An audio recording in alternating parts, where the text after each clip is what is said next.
Mix, and then yes, Ken Music Mix. He's right here. I wanted to say the veteran veteran broadcaster, but actually that one we say it as so. Uncle Ken, how are you doing, sir? You caught me, eh? I was yes, veteran broadcaster.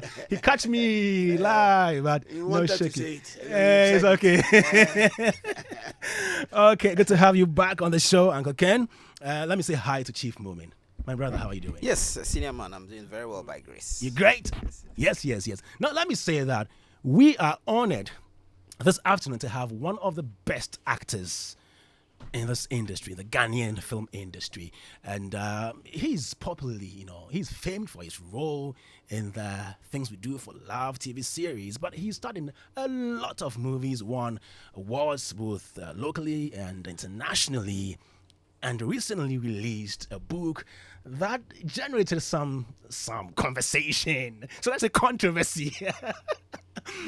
We are honored to have this afternoon Adjetey Anang. Hello, brother. Hello, brother. How you doing? I'm good. How does it feel, to be 50 years old? Well, it's still early days yet, so I'm still, paying deliberate attention to my bones, my nerves, etc. Just to see whether what they told me about coming to the fifth floor, it's beginning to. What did they tell you about the fifth floor? Oh, about waking up early in the morning with some, stiff backs and not being able to bend down fully, especially if you have a shoes with laces. Avoid those. But I haven't Experienced that yet? I still feel like I'm in my late 40s. Yes, you look younger than your age. What's the secret? Do I even know? I mean, if I do, what about Uncle Ken? Man, Uncle Ken is 70, man. goodness, that's incredible. I mean, No, I had an interview with Ochame Yeah. Kwame, and he told Yeah. me that when he was nearing 40, he was a bit anxious. He was even depressed because, he was thinking about things he had not achieved at that time and all that. Did you have any of those, thoughts, getting to maybe 40 or getting to 50? Did you have those funny thoughts? that's when you're being very realistic because they come in every now and then because you have boxes that you still haven't ticked. And so when the somebody and it's people around you always remind you that you're catching up, you're growing because sometimes you even forget that you're getting there, and then you begin to think, oh, I have not done A, B, and C, and it's a bit uncomfortable, but as long as we have life, we're like, okay, this is when you do it, not procrastinate. What haven't you achieved yet? Oh, there are lots. I mean, I still want to be a part of making sure that we bounce back big time in terms of when I'm talking about the industry. Okay. We've gone through a phase, we're still going through there, but out of that, we're having some potential, some hope, and so I want to be that process to make sure that we're not only handling that legacy to the next generation in terms of just the craft, but also that that's a character to it. Yeah. That the tools, our bodies are tools, and it's in a good place. That way we're not just people who just deliver in terms of a skill, but don't have substance. And so I want to be part of that process. There are also lots of things that I'm also giving to the younger generation, and NAFTI, for example, where for me it is not about just imparting knowledge, but making them responsible for the choices that they're making. Because As a lecturer there. Exactly. It's an industry, it's a creative hub, and whatever we feed society, there's going to be a feedback, how are they consuming it, and after that, what is it, are they having tummy aches, or they're solid to really impact whatever we're putting out there. So there's just a few of the boxes that I really need to tick. Yeah. How did somebody who studied fine arts end up in theater arts, performing arts? Well, so the BFA, Bachelor of Fine Arts, is actually not fine arts as we know it, as in, when, typical parlance would say drawing and Okay. Okay. But this was a particular course Okay. that was termed that, but it was theater arts. Okay. Yeah. Okay. It So was, that's yeah. your area. That's right. Wonderful. Now, at what point did you study dramatic arts at the Wits University in Joburg? That was in 2009. That was my first year, 2009. Okay, you That's were right. already in the industry. I was. I went off to, go to school kakra. What inspired that? Well, the thing is, I saw myself as, well, if you really want to impact the way I wanted to impact, then I needed to step out there. I didn't want to feel comfortable in this zone alone, because the more you go out there, you realize that, you think that you're a king Kong in your space, and then you get out there and you realize that, Charlie, you need to catch gra. So I needed to go out there and learn more, open my mind, even in terms of characterization. What are the varied ways in which we can develop and grow? And it was a blessing to step out there. And so for me to keep pushing, and if it gives you the edge. And so it just fell in line with what I do to myself. I'm my number one critic. I mean, I watch a movie and people are singing all the praises. I'm like, you guys don't know what you're talking about. I see so many flaws in this particular scene or scenes, and I need to improve. And so I'm hard on myself. And so basically that's a foundation for me in pushing. Has acting paid? Oh, in a lot of ways. I'll be ungrateful if I say it hasn't, but it could have paid more. I mean, way more. But I would say that it has. It has. To some extent, yeah. Okay, so what have you been able to do from acting? Oh, from acting, I don't like blowing my own trumpet, but at least there's a house. There's about to be there's a house. There's about to be another, and a few things. At least I know that I've planned my kids' future to some stage, level, which I never experienced. I never had, and we're putting things together. We have, my wife and I founded this group called the Spirited Arts, which is metamorphosing into Meraki Arts. Okay. And Okay. purely theater based stuff, creative, film, Oh wow, interesting. etc. as well. Yeah. So yeah. And what do they do? What do you do for them?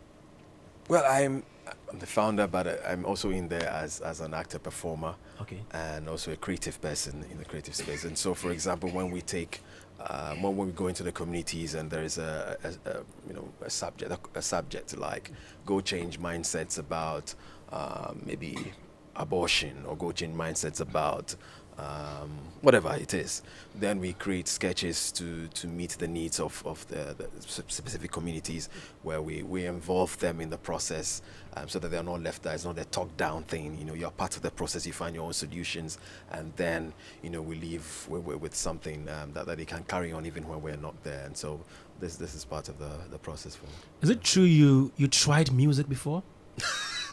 Not at all. I didn't. You didn't? Yeah, I was introduced to music, but I didn't have the boldness to. Oh, okay. What about radio? I did radio for a movie, actually a series. Okay. It was but I didn't try my hands realistically. Are you naturally shy? I have been for the greater part of my life. I've been a shy person.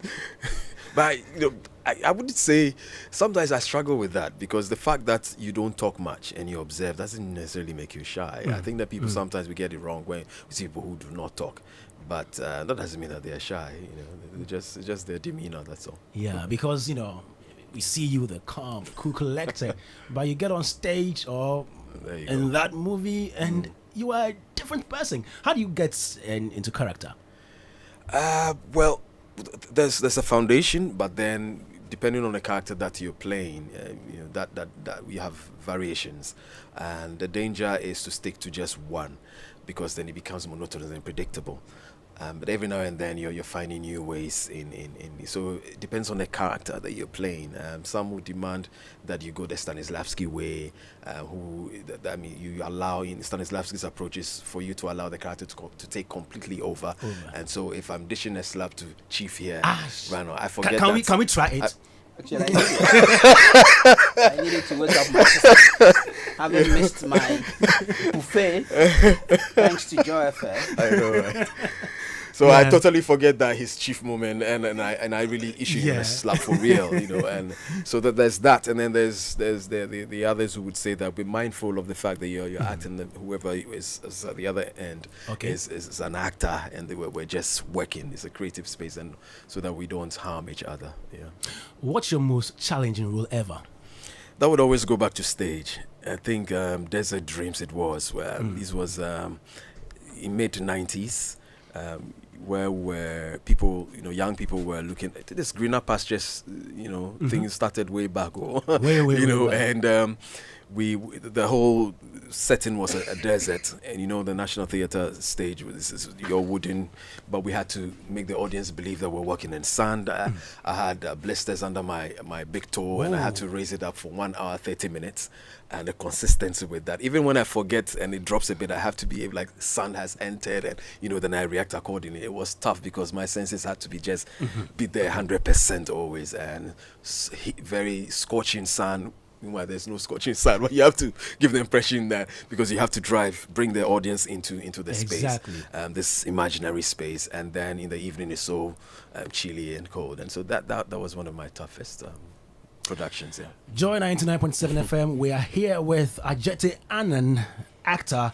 If you have any question for him, send to us via WhatsApp number 055 1111997. Now let's go to the book. Why did you write the book?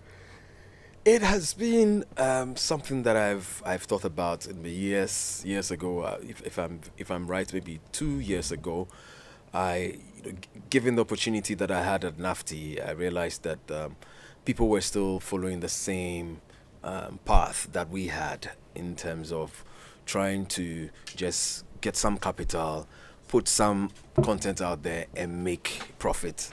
So there wasn't focus on the content in itself and what harm or good it would do to society. And therefore I thought that, look, people were looking up to me directly, and for me to be really real to them, for them to relate to me, I needed to write a book about my journey. The opportunities that I had, opportunities that I didn't have, how I was resilient, how I came out of difficult challenges. Because look, in our time, when we hear people write autobiographies or memoirs, we're looking at people who are hitting their 80s, 90s, late in the day, and I mean, I said, no, I wouldn't want to wait to get to that point when somebody is 25 years, I've been through that process, and is going to repeat the same mistakes that I did when I was 25. Why don't I save that person now and then give that person another alternative or choice? And so I said, look, what a perfect time.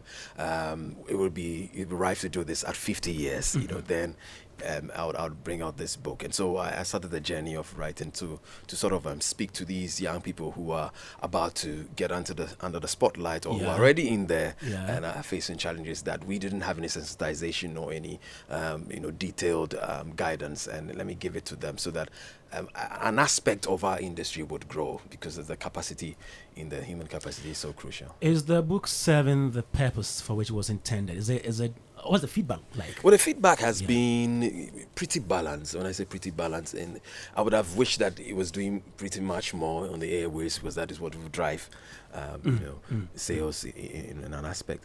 I think that the focus more has been on a paragraph that seemed to take over the whole book, and which is quite unfortunate, but was expected. And because it was a part of me that was never known, and this was part of my struggles in the early days, and unfortunately it's been made to look like it's by today. But I've moved way past that. But seeing that young people are in the same scenario, and look, let me tell you, our young people are in some places where it's not okay, and we need to really grasp that state. Otherwise, then the hope that we're all looking for would just fizzle out. And so I thought that, look, let me put my story out there, energize somebody, inspire somebody, impact somebody out there, so that they would do better than we did when we were in this. How long did it take to write this book? Oh, I've been putting this together, I'd say at least a year. Okay. A year. I mean, getting information here and there, giving people their own spaces to their own time to really write what they want to write there, because the beauty about this was, even when people like maybe Jackie Apia, Ivan Kwashiga did make their inputs, I never read it. I only read it when the book was published. I refused to read about it for me to sort of think of, oh, Charlie, you write there, you could bring Wahala, so we take this out. I didn't want that. I wanted it to be as real as possible, without any no holds barred, whatever the perception and the working relationship that they had with me, just put it out there for it to be very authentic. Yeah. So which other people assisted you to write this book? Oh, so in terms of assistance and guidance from the Kim Dawe publishers, who this is what they do, and so maybe a grammar, a phrase, how we speak, not the same way that we write. Sometimes we have to really give it some flavor. So they were advised, oh, why don't we look at this phrase and turn it around a bit. So those were the inputs that they made. But fortunately for me, I had other people. So people who would, the first person would speak. My mother had inputs, my sister had inputs, and my colleagues had inputs that I had no clue about. I mean, some of the things that my mom even said there, I discovered because she never told me about some of these or in those details. And I realized that for the first time in the book that, oh, she had this info about me and I never knew. In the book, you also say that your Christian values barred you from doing certain things in the industry. That's right. What are some of these things? Oh, I mean, one of the things that was very striking was my grandmother, my parents hammering on this phrase that has become like a cliche: a good name is better than riches. A good name is better than riches, and they say it in all the languages for me to, and that kept ringing. But you see, there's always something that becomes a barrier and opposition to where you're going, and you may have all the great upbringings, but there was something that would challenge it, that would test it. Mind you, I was also growing up in a compound setting where you had, and I'm a guy, so when I say guy, you know how it is with guys in those days. I don't know whether it's changed, but where uncles and aunties will marry and they all come into the compound house. And so you're having so many people with different, perceptions or principles when it comes to marriage and nurturing children. They all have their own style and belief systems, and so you're picking bits and pieces from all these people. You see how an uncle is talking to a wife and you're like, okay, is that how to talk to wives? Okay, then you pick it up. You may not necessarily act it because you're still young, but in your subconscious you've recorded it, and so it plays out later in the future. And that's why our foundation is very, very key. And so even though I had this parallels running where a good name is better than riches, but then I also have this graphic images and examples, and they always become a conflict in there, and they test us in the long run. Do you take alcohol? Oh, my red wine, small doses, because I'm also very careful. But in my bedroom, I can take, like a full glass and I'm okay, because So why did you decline that ad for the alcoholic beverage? So here it is. At every stage of my life, I've focused on a goal and a purpose.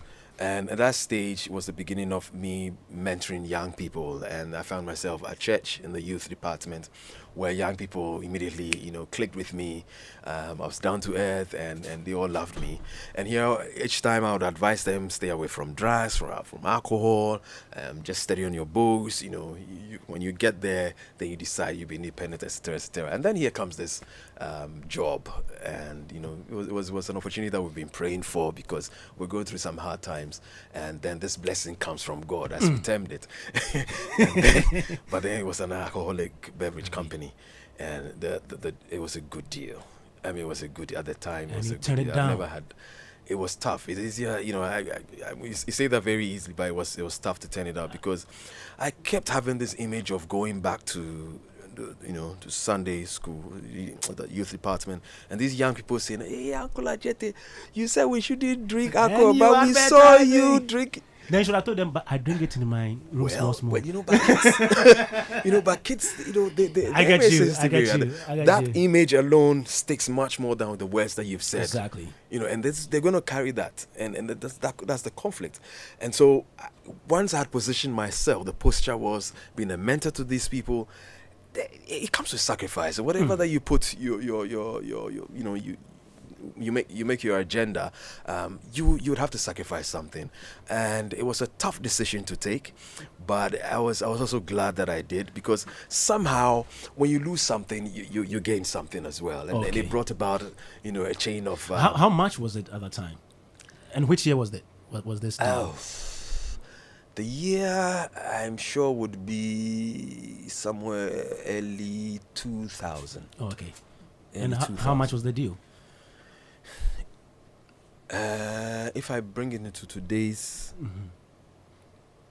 that would be probably looking at like $20,000. Okay. $20,000. Yes, then.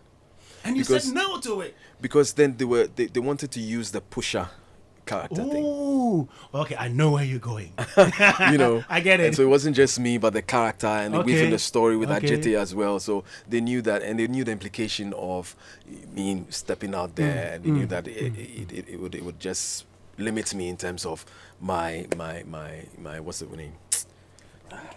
My brand in terms of other competitors coming for me for other opportunities. It will limit my other opportunities, and so they were willing to pay. Do you have political ambitions? I've never had that. I mean, I never had that. So in the book, you write again that a political party wanted you to endorse their presidential candidate. That's right. Which party was this? Well, I'd want you to buy the book and read. No, I have read you have the book. I have but, your audience haven't read it. Your viewers it's not in the book. and listeners have The party's it's not not in the book. Yeah. Yeah. You haven't read well. I haven't read it. But if it's not in the book, yes. there are clues in the book that would give you an idea. But I wouldn't say who, because I don't want that. I wouldn't say who. Which year was this, please? Well, if I give you the year, then I give you the party. Oh no, but there are so many parties in No. this country. It was the ruling government at the time. Okay. Which year? 2020? I'll give you the year. 2016? I would give you the year. And how much was the deal? Oh, I was supposed to have a car. I was supposed to have $50,000 Oh, wow. and something. Yeah. Hey. Yeah. Please, are they still looking for an My wife asked me the same question, whether anybody's looking for an endorsement today. No, if they came today, would you still reject the offer? Oh, we might look at a few considerations. It wouldn't be, at the time there was a different period, and so I think that we've come far as a people. We're still very, very sensitive.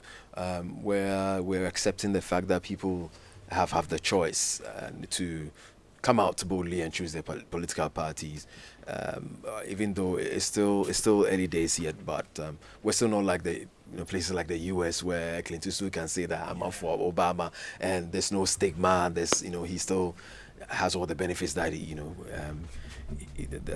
that he deserves and all that. Okay. But today, I mean, there are a few things we'll consider a few things. No, so probably with the question I asked, the they in the question is not particularly with the party that came to you, any other party, if any other party comes to you. It was just a decision at the time that, look, I wasn't going to have, especially learning from the likes of John Dumelo, etc., who came out boldly, and there were implications, for him.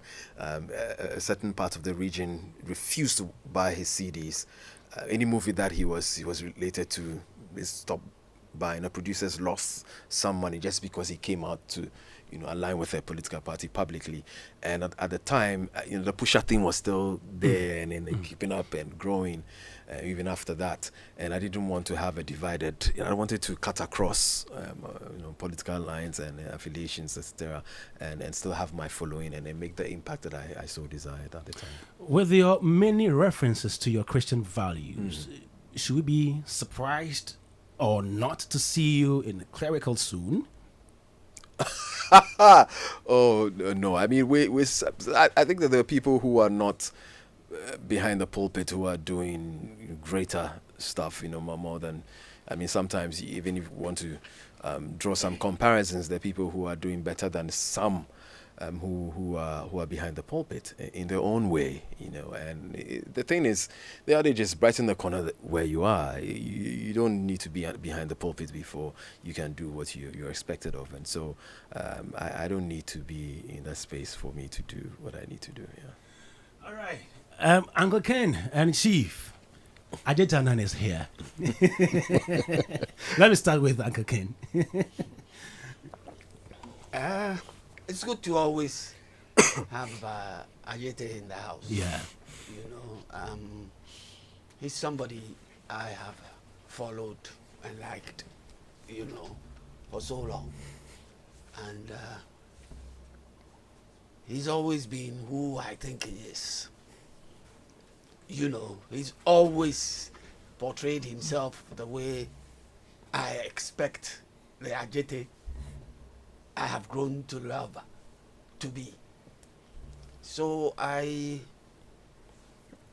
a bit amazed at the backlash that he's getting now because of, like he put it, because of a paragraph in his book that he sought to explain himself a lot better on, from the way people perceived that paragraph.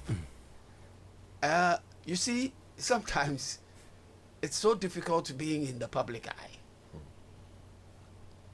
I know that Adjetey, as I see him, would have loved never to be in the public eye.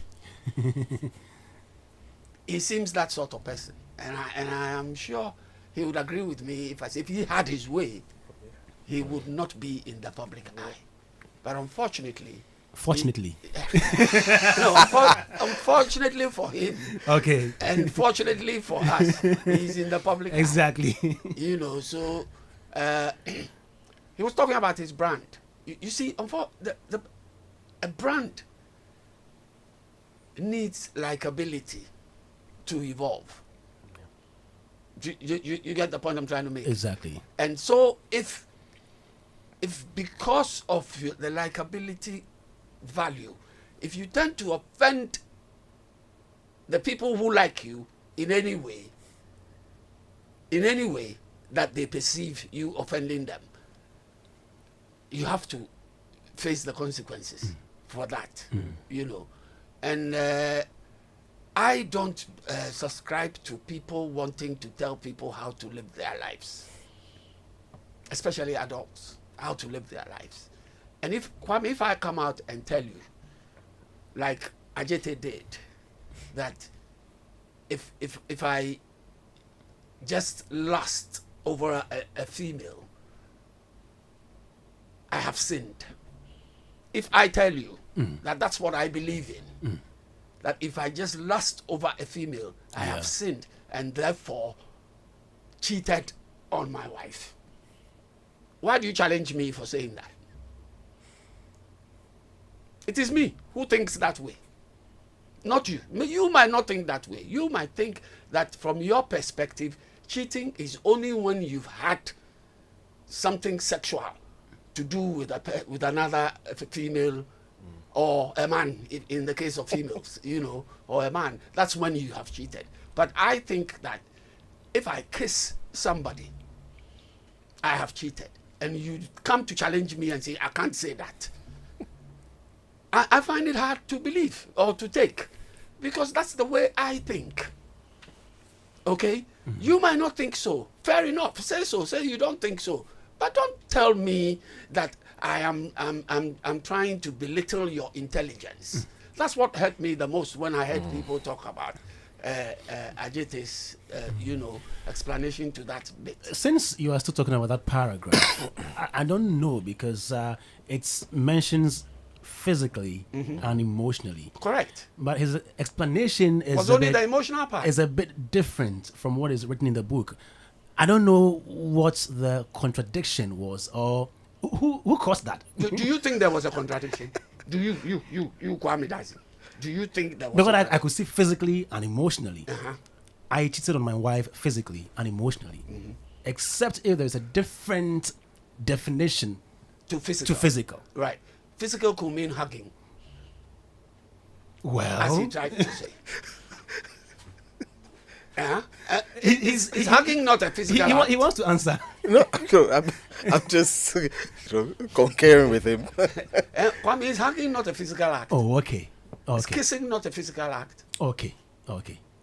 That's physical. Okay. Then, lusting over somebody, looking at a lady.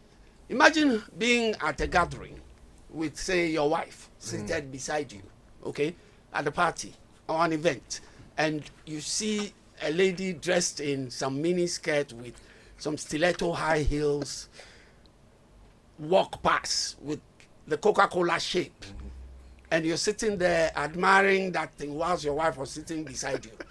You do you understand what I'm saying?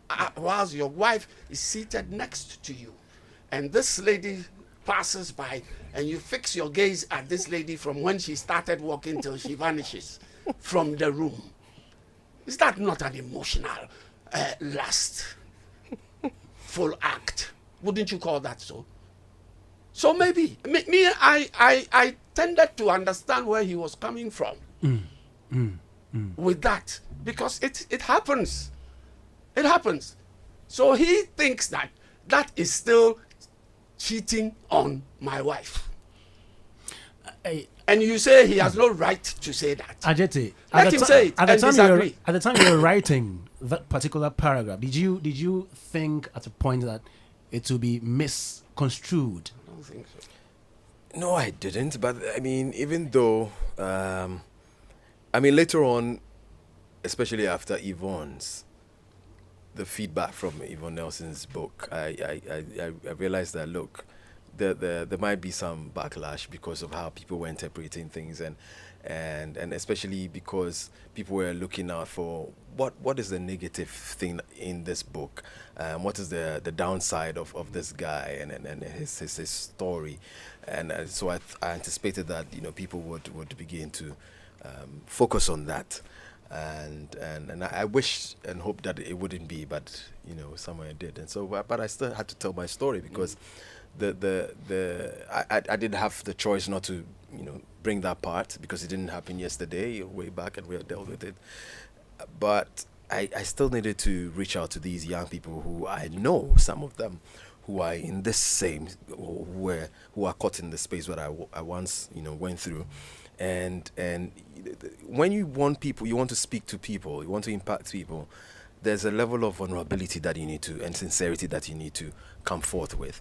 That's the only way that they can relate to you and say that, look, this guy, I'm not the only person in this.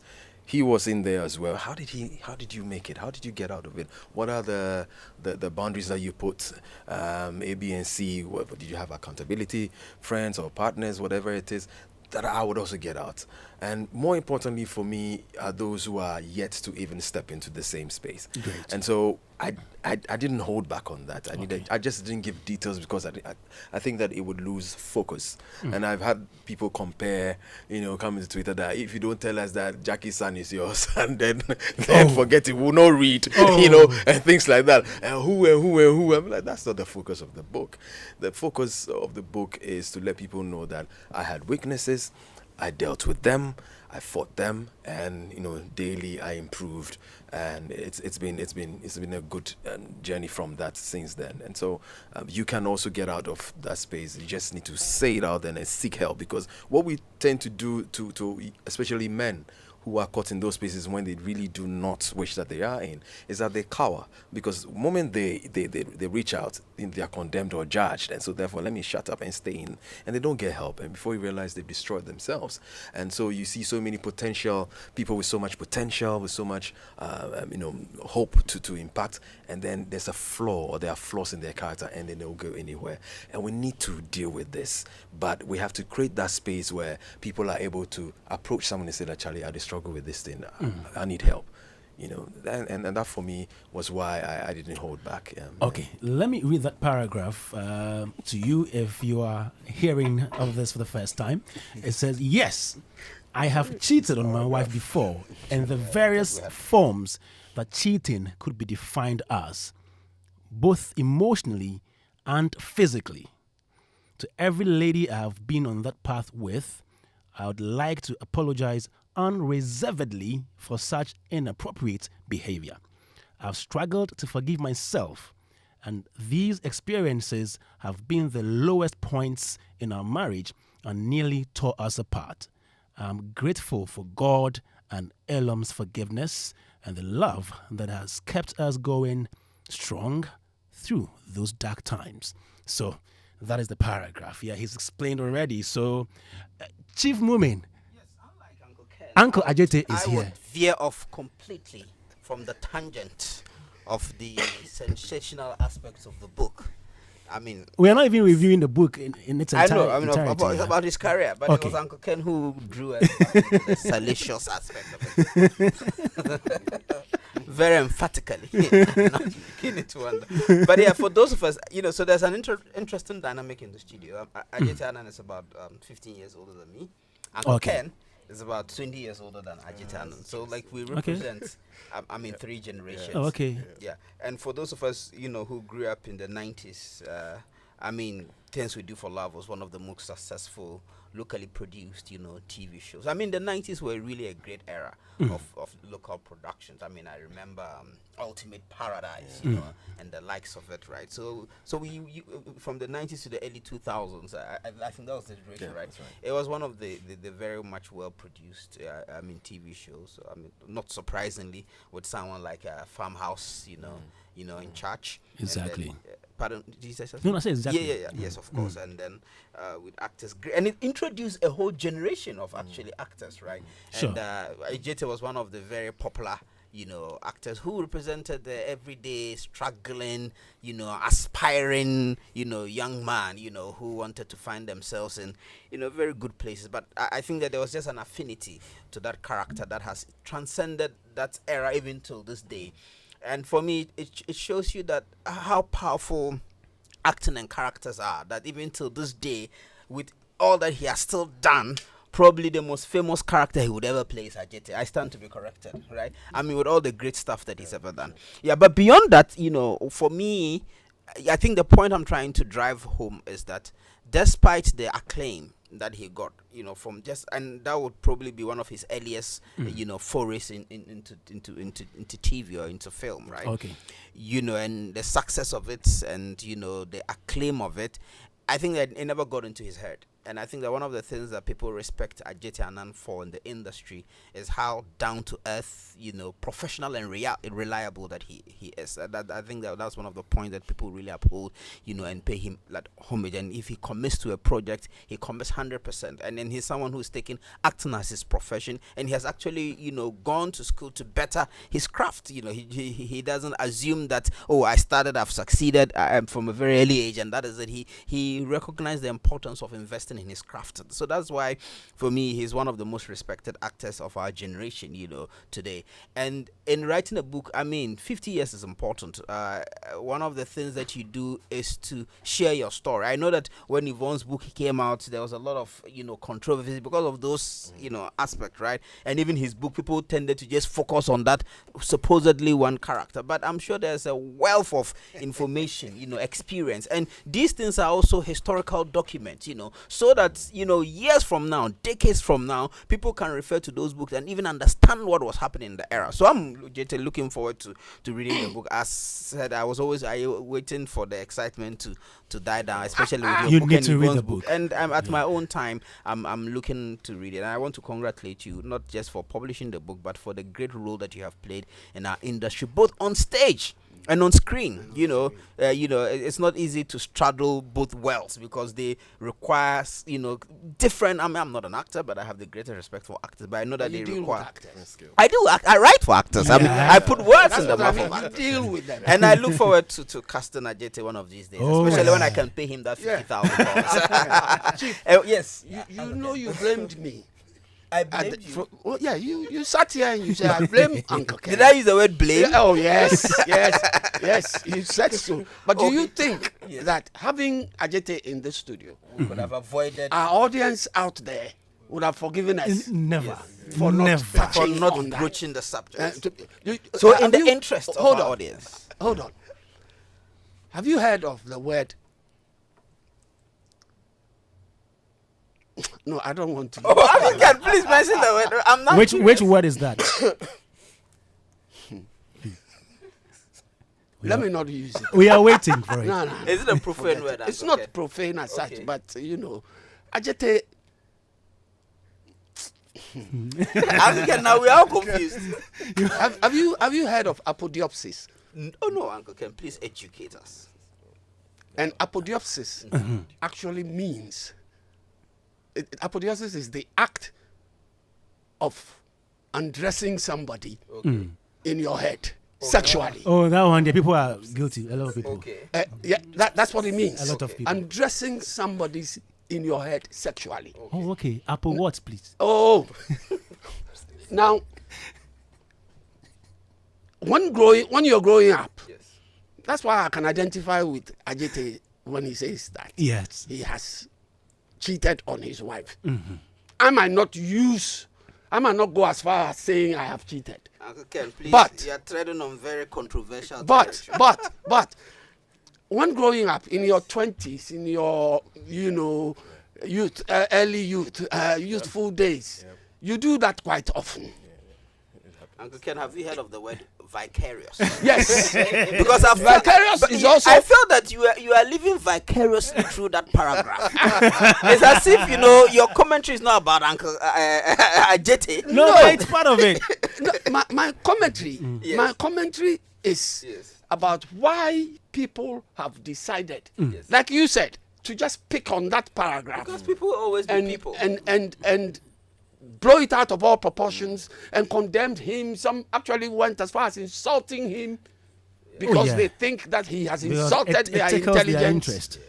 Yeah. Haven't you heard people say all sorts of things? Anyway, I haven't followed the Oh commentary. yes, Okay. the commentary has been that probably vile. I've just It has been that blocked it vile. out of me As because far I as felt I'm it was concerned. just people Adjetey. being people. Yeah. Do you But, wi- can do, I you- conf- do you wish that part wasn't included in the? Can I answer for him? I don't.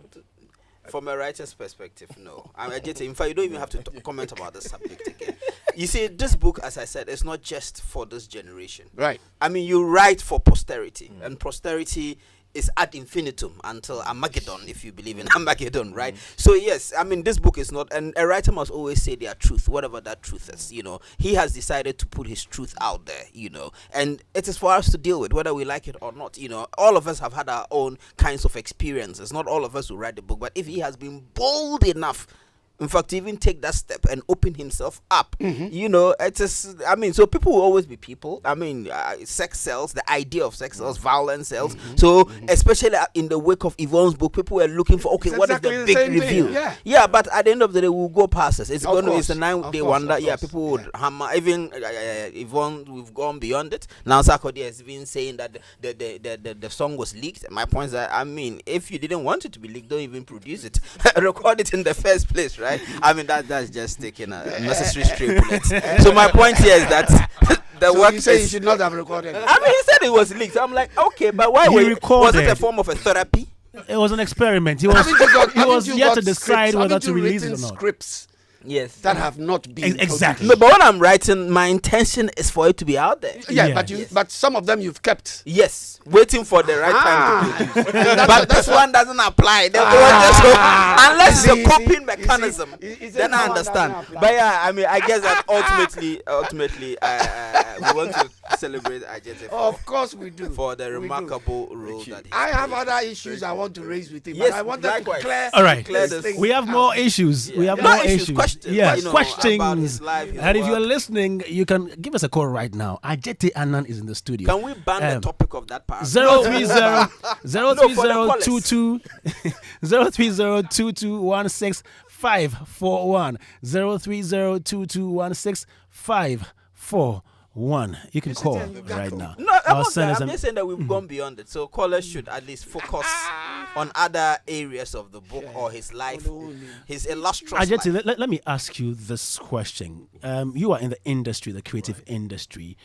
How prevalent is seduction from women, to men in the industry? Like, Oh, it's both ways. It's just that the guys from that side outnumber them, but it's both ways. It's both Did you ways. personally get like nudes and DMs like "I love yeah, you"? Yeah, yeah, it happens. It happens. Did- I've had that before. Did those things happen at your naive stage? So, we have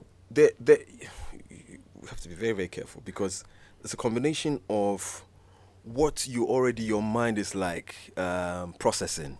And so, as Uncle Ken said, where you can dress somebody in Yes. your mind. Yeah. What was the you may word not again? Apodiopsis. Apodiopsis. Yeah. Apodiopsis. The act of sexually Yeah. undressing someone mentally. So what is the verb? What's the verb form of it? Apodio. Okay. So that's Adjetey, the Doing that. Adjetey, please continue. Yeah. So I'm saying it's a combination of this is remember this is an era or was an era where we were thrown in because in those days we didn't know social media. I didn't know social media. Okay. And then Facebook comes up, and all of a sudden you have all these girls, coming to my DM and they are sending so many messages. It's like it makes you feel cool. You're like, hey, Charlie, people they see me, that kind of thing. And this is a platform that you never saw coming, and it's here. Yeah. And so you tend to sort of also, relate. And then you exchange words, and then it grows through emojis, etc., etc. Now, there's this aspect of us you would say that is sinful, if you will. Okay. Where sometimes it's fun. You know what I'm saying? Sin can be fun and exciting. But the thing is that we forget that it has consequences. Just like the way if we're doing corruption or any other thing and Yeah. we're getting the money, it's Yeah. fun to spend it. But then when accountability comes, then we're in hot waters. And so, yes, I wasn't sensitized to how to deal with my fans when I'm under the spotlight, and I thought that being in their good books meant that I needed to give them what they wanted in terms of, when they send me something, I respond and I add some sugar and spice to it just to make it, make them loyal. But I realized that you were growing. There was this particular girl who, I think this is not in the book. I don't Okay. remember her name, who was like I had led on in terms of conversation, and then she said that we should meet. He knows this place where we could meet, and then I cut her off. That's it. And she wouldn't let go. She said, hey, maybe I do. You let me down, BT. You said no. And she gave me some wahala small. Oh. She gave me some wahala small, Wow. So these are some of the things. You may not necessarily want to, you may process some of these things, as Uncle Ken said, but you may not have the boldness to, make it happen physically. Because of a few number of things, and where you are and where you want to go, etc. So, this were some of the challenges in those times. Okay, let's We're pick also this in the creative caller. industry. There is a caller online. Good afternoon. Yeah, hello, good afternoon. Your name and where you're calling from, please. My name is Jude. I'm calling from Madina. Okay, please, Adjetey Anang is here. Let's hear you. Yeah, hi, Mr. Adjetey. Good afternoon. Good afternoon, boss. Yes, I'm here to have access to the content or copy of the book to read, but I think you did very well. I see no reason why I should bow to this unnecessary societal pressure just because you are bold to say what you've done and you've decided to put it in a book just for somebody or some of us to also learn something out of it. And then the media had decided to take advantage over the negative aspect instead of to concentrate on the substantive, the salient, something that can be a generational blessing people can learn either to, shape their career or whatever they are doing. The media have decided not to concentrate on that, but rather to dwell on the negativity, to sell the negative aspect to the whole world. It's quite unfortunate. And then I don't know. It's like the whole thing is going to make people that have also, especially within the media space or celebrities that have also probably planned to write a book, the way the media, look at what had happened to Yvonne Nelson, the aspect that has been so much popularized to the extent that the part that we were supposed to concentrate on had been taken or has been truncated out of the context. What I'm trying to say is, it's going to put a certain kind of, repellent somewhere. If somebody also within the media space want to write about it, say no. What had happened to Mr. Adjetey and Yvonne, I won't put it over there. Because people will not pay attention to the something that I want people to learn, that will benefit them, they will not concentrate. Rather than they will dwell on the negativity. Multimedia can never take each out of the whole issue, because I followed them. They started, publicizing the negative aspect, how you cheated on your wife, instead of them to concentrate on the good aspect, something that the youth can face something out of it. They decide not to do to talk about it. So I kudos to you. You've done very well, and as you rightly say, it takes a very bold man also to tell his wife that this is what I've done, forgive me. Okay. So not everyone and everybody can do that, but you are very bold to do that, and yet the media decided to. So the media is causing so much trouble. Thank you very much. Okay, thank you, but boss. he wrote Thank that you. part of Thank the you book so for a much. purpose. That portion in the book was for a purpose. I don't think it's negative. It was for a purpose. So yeah. So we can't say any part of the book is negative. If it's where he wouldn't have added it to the book, and we didn't create it. We were just reviewing the book. Which one tickles your fancy is the one you comment on. Let me read a few messages. You can also call us right now, 03022165541. A few of your comments here. This one says, good afternoon, Kwame. I want to ask Adjetey Anang this controversial question. How did his wife feel when he said in his book that he cheated on her? Okay, answered already. This bash from Abeling. And then this one says, good evening, Uncle Adjetey. Love your ways since things we do for love. Wish to meet you. Thank you. Ali Achim Kukuren to me. And then another one says that I know Adjetey's Osu family. As Presbyterians, they belong to the Osu Ebenezer Presby. Yeah. I remember anytime he attended church, the youth faces lit up because he was then the pusher. And and he said, bless him, Nana Spintex there. All right. Very soon we'll be talking about the Black Sheriff's issue with Cruise People Limited. Yes, there is an update, so stay tuned. But let me ask Adjetey this question. In the book, you mentioned that we have talents in this industry, the creative industry, but we lack business minds. Yeah. How do we solve this? I think one of the ways in which we can is if our younger generation learn to stay in the process, because before you can make business out of something, then you have to be baked. You can be in a certain craft and not be baked. People come to my DMs and they say they're so passionate about acting, give me a chance and I'll prove it. Sometimes I just take a stroll to their social media spaces, and all I see is just selfies of their food, their designer wears. I'm like, if you say you're so passionate about this that you're talking about, let me see something that you posted out there. Let the world know that, oh, you have a talent, you have a gift in there. Make noise about it. The platform we're underutilizing it. And for young people with so much potential, we have to see what you can offer. There are people who have made breakthroughs like that. And so they have to learn to stay in the process. People want to jump overnight to be a Nadia Buhari overnight or a Jackie Pia overnight without knowing that you need to invest in the craft. You need to take your time. We started learning the late Solomon Sampers, Abil Kynes. When we got to National Theatre, when I saw the likes of David Donte, I was marveled. But they put me backstage for a purpose. I didn't like it because I was like, this is a fine opportunity to be on stage with the big guys.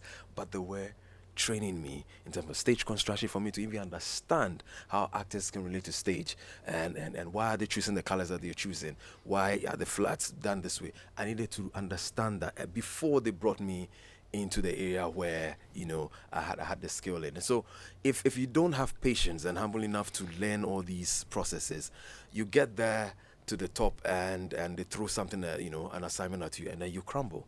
And so if we do not invest in ourselves, in our craft, and investment is not just about, I'm not talking even financial, I'm talking about, do we even read?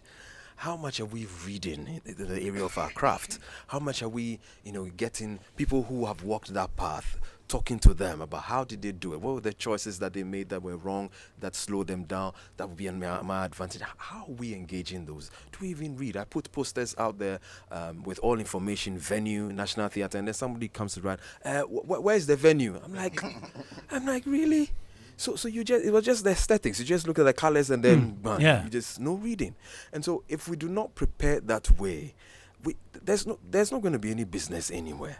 And so that's where it starts from. And I'm saying that we're killing so much time and wasting so much time, so much of our youthful years are being wasted down the drain when we can really, really cash on in these spaces. And so that's one of the things that I'm hopefully pumping into the minds in NAFTI where I am, which, as I said, I don't see it as an accident at all.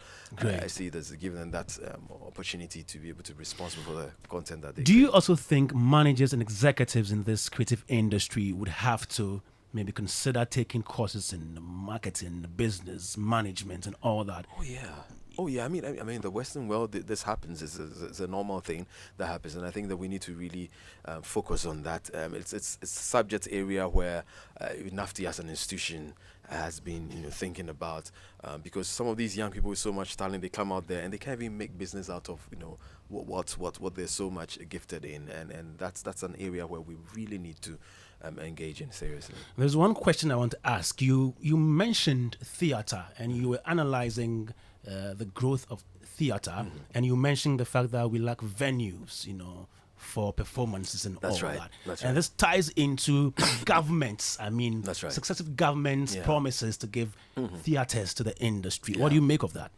Yeah, it's so important, isn't it? I mean, when you look at, and when we talk of the theatre spaces, we're not talking about National Theatre. That is the big mother.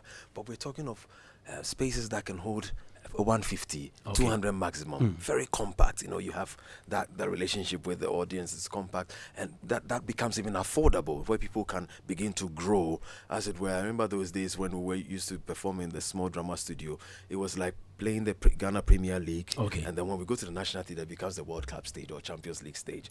So you build in those small spaces. You have that loyal fans, you have the intimate relationship with your audience, and then when you break out, then you can go out there in the big. And we don't have those. And young people who are coming up with productions with little capital cannot even rent the National Theatre. It's so expensive. And so what are we doing to our industry when we don't have it? It's like how we talk about even the football era, where we had challenges in the grassroots, in how we're developing from the under 16, 17 to 23, how it fits into the Black Stars. If those foundations are not solid, we can't expect good fruits in the bigger. Back in the day, the arts center. That's all of right. the capacity of the arts center. But every weekend, activity, Something was happening. something Yeah. was happening there. Yeah. And Yeah. it catered for the did. environment It did. where the people It did. lived, It did. So you're right. Yeah. Yeah. Before we go, though, tell us about the 1 Million Foundation. What is it? The 1 Million Foundation was a foundation founded by my wife and I. It was the motivation was because of a tragedy, which when we lost her mom, my mother-in-law, partly because she didn't get the quality health care delivery. And we thought that, look, to mark my 50th, it would be nice to do a foundation that would last for 10 years. Then wash our hands of it. But we focused on mothers and children because of the many stories, first-hand information, experiences that I had even at the hospital. And we thought that, look, would make such an impact, adding up to what government is doing, or in some areas where government has had shortfalls in getting 100 influencers who would commit to 1 cedi a day, 30 cedis a month, or 365 a year, who would also impact on their fan base, so that we move into a hospital. So we're starting with the pediatric department unit, children's surgery unit, where we go. What are your priorities? We zoom in, we do it for you. Then we move to another hospital. We wanted to take a national kind of thing where we come in, we solve a problem, we move to the other hospital, so that it catches and leave an impact on lives that would have been lost, if you will. Okay, where do we get to buy the book? Oh, the book. You have booknook.store.com. We have EPP books, Kingdom Books, and the list goes on. If you come onto my page, my Instagram, Adjetey Anang, you would see the details all in there. Yeah. All right, Uncle Ken. Yes. Before he goes. I have a very serious question for Adjetey. Okay. What role has he played in getting the Actors Guild into the state in which it is today? Whoa. So behind the scenes, we've been playing what I call the peace. We'll be smoking the peace pipe. Okay. Because right now there are two factions, who are. I think the issue is It's in court still, yeah. And behind the scenes, we're trying to see how we can bring this home, so that we don't wash our dirty linens out there, and try to find a solution. Because look, when It's been too long. yeah, it's tough. They're very, very deep seated issues that we need to confront and deal with it before it's too late. Are you a member of the Actors Oh yes, Guild? I am. I am. Okay. Come, if you look at the way other countries, Yeah. Exactly. guilds, Yeah. and Equity, are the UK making has equity. inroads into It's- bettering the lives of their members and all that, and we have such talented actors and actresses in this country. Individually, they're so talented and so good at what they do, Yeah. and you marvel as to why they simply can't get themselves together It's sad. to propel them somewhere. I don't get it. I don't get it. Well, let's pray. It gets better. Pray. Are we not praying? Uncle Ken? Chief, Yes. your last words to Adjetey Anang. Yes, I And let mean, us say wishing uncle. him another 50 plus years. Amen. greater impact. Amen. He receives Amen. it. Yes, more screen, more stage time, Thank you. and bigger endorsement. I know that one of the things he said is, sacrificing for your principles. It's not always just about the money. It's also about where you stand and what your brand is. And he has jealously guarded or protected his brand over the years. And I hope that it pays off, as Trump would say, bigly. Bigly. Thank you so much, Chief. Chief, Yes, Excellent. Uncle Ken. a friend of mine sent a message for Okay. you. He says you were trying to ask me how to use the word apodiopsis in a sentence. Okay. And As a verb. yes, that is what Chief Okay. Yes. said. yes. Actually, to be very fair to Yeah. Chief, that's Yeah. what he intended. Apodiopsis. But this mischievous friend of mine Okay. is trying to think. He says that I should tell you that he always finds himself in a state of apodiopsis when he is watching a fashion show and he sees the models strut themselves up and down the runway. Please, the person speaking, is the person a man or a woman? A man, of course. A man. He said, so you see the way he used the word Yes. in the sentence? Yes. Yeah, he finds himself in a state of apodiopsis. Yes, thank you. On that note, thank you very much, Adjetey Anang, for coming. Thank you. Always, Yeah. always a pleasure. Pretty girl, come wind up your body. 10 toes, girl, make it touch it, touch it, touch it, touch it.